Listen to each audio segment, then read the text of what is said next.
Back to School, a short story written and narrated by Robert Fairhead from the Tall and True Writers website.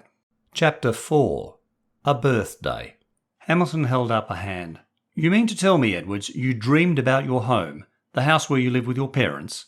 The boy shook his head. "No, sir, it wasn't like that. I've never seen this house before, but in my dream I knew it was mine. And I'm not married, sir, and I don't have any kids." Hamilton couldn't stop a corner of his lips from lifting into a half smile. "But I knew they were my family. I recognised my wife, my daughters, and my sons. And my oldest son, sir, well, he was the same age as me. Not as old as I was in my dream, but as I am now. And I—" Charlie struggled to find the words. "I can't explain it, Mr. Hamilton, but it felt real." The headmaster stopped handling the cane on his desk and sat back. "Go on, Edwards. Carry on with your tale." Once again, scenes replayed through Charlie's head as he continued the recount of his dream. This time he felt a little more confident heavy-handed Hamilton might believe him. Charlie sat with the family, his family, around a dining table, eating roast lamb and potatoes. They were all there, except for his 16-year-old son. He ate his dinner, sitting on the sofa, watching the TV. There was a babble of conversation at the dining table, mainly from his daughters, talking over each other, but none of it made any sense to Charlie. It was as if they were speaking in tongues. The main meal ended, the weary-looking woman, his wife, collected the dinner plates, and Charlie's daughters helped her carry them into the kitchen.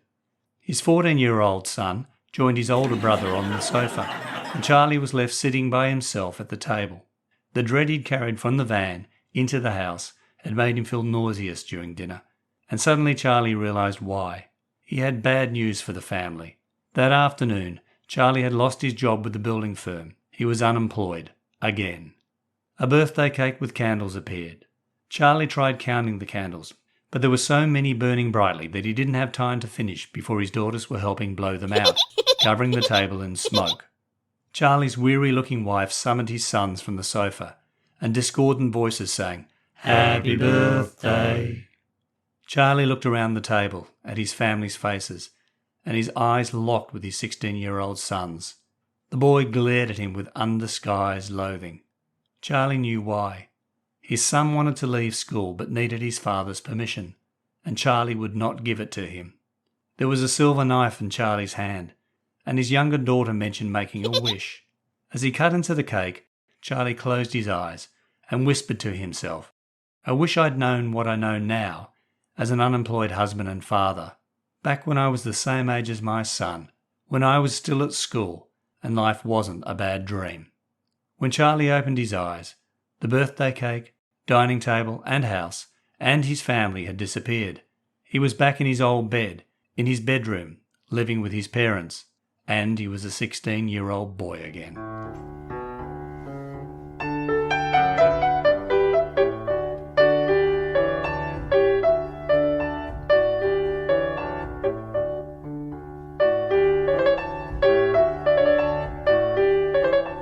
Hi, I'm Robert Fairhead from Tall and True Short Reads and the Tall and True Writers website.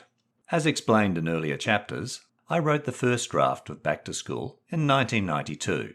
The story was initially titled A Second Chance, but then became Another Chance. And when I shared the story on Tall and True in 2017, I renamed it again to Back to School. In Chapter 4, Charlie explains to his headmaster, heavy-handed Hamilton, how the strange house in his dream belonged to the adult him, and how he recognised his family in it, his wife and daughters, and 2 sons, the oldest of whom is the same age as Charlie, 16. Charlie then goes on to describe his birthday party in the dream, and his realisation of why his 16-year-old son glares at him with loathing, because Charlie won't let him leave school, and the source of the dread Charlie feels. He's lost his job and is unemployed again. At his daughter's urging, Charlie makes a wish when he cuts his birthday cake, something perhaps we've all wished once or twice in our adult lives. "I wish I'd known what I know now as an unemployed husband and father, back when I was the same age as my son, when I was still at school and life wasn't a bad dream." Charlie opens his eyes after making the wish and finds he's 16 again. Thanks for listening to this podcast. I hope you enjoyed Chapter 4 of Back to School. You can read this and all my short stories, blog posts and other writing at tallandtrue.com. Chapter 5, 16 again, will be released shortly. Hamilton leaned back, tapping the tips of his fingers together in contemplation. An interesting dream, Edwards. What do you make of it? Charlie shifted nervously from leg to leg. Well, sir, I've been giving it a lot of thought since last night, and I think it was a premonition. In the meantime, check your podcast feed for earlier chapters and other self-contained short story episodes of Tall and True short reads. And follow or subscribe to the podcast and rate and review it via your favourite listening app. And please tell your family and friends about Tall and True short reads and the Tall and True Writers website.